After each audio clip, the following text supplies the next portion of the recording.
Hello again, everyone. I'm here with another video to show a new mock-up of the station design I was working on in the last video. Making use of the new powered and detector rails, I basically wanted to give a general idea of what a station might look like, and show the general compact nature by not having to use all the door boosters and that type of thing. So we'll go ahead and take a ride over to it and see what it looks like. You'll notice that there's a bunch of fence posts everywhere, and that's because I kept having animals get onto the track, and that was causing it to malfunction. So, of course, there is a cow, despite my best efforts up here. Outstanding. So anyways, coming into the new station, we passed by a detector rail back here, which operates the same as in the first one. Basically, if there's a cart still up there that didn't get returned into the system for any reason, it ejects it so that it doesn't cause problems with incoming traffic. So as we get up here, at the old station I had a pressure plate that you stepped out onto, and that returned the cart. Same principle here, except for instead of you walking over it once you get into this cart, it activates the rails and sends it back into the Pez dispenser. I also added a light to show us when the cart dispenser is empty. The cart that just got sent back is now in the dispenser, and so that light gets kicked off. And I've also reworked the overflow system a little bit. Basically, what's going on back here is the Pez dispenser drops down onto a wooden platform, which triggers the light.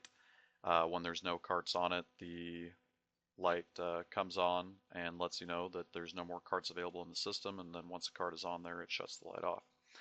I was trying to figure out a way to eliminate the need of having to have a cart booster in order to send the cart into the departure terminal, and in doing so I stumbled upon a way to improve the overflow system.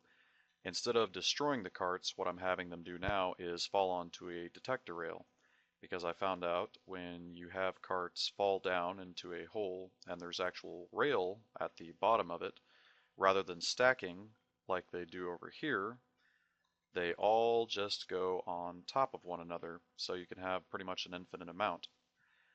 And once there's a cart on top of there, it triggers that light so that you know that you can come back here and there's a bunch of carts waiting there for you. Perhaps in the finished product, I will have a system to bring all those carts up to the top to where they can easily be put into a bin or maybe even back into the system. I don't know. We'll just have to see how complicated that'll turn out to be. In any event, I was trying to make this as compact as possible. You really only have, including the overflow system, about 2, 4, 6 rails here, and that's about how wide the station is as well, and, on the inside of the walls, so you could very easily put the entire system directly beneath it and save even more space that way.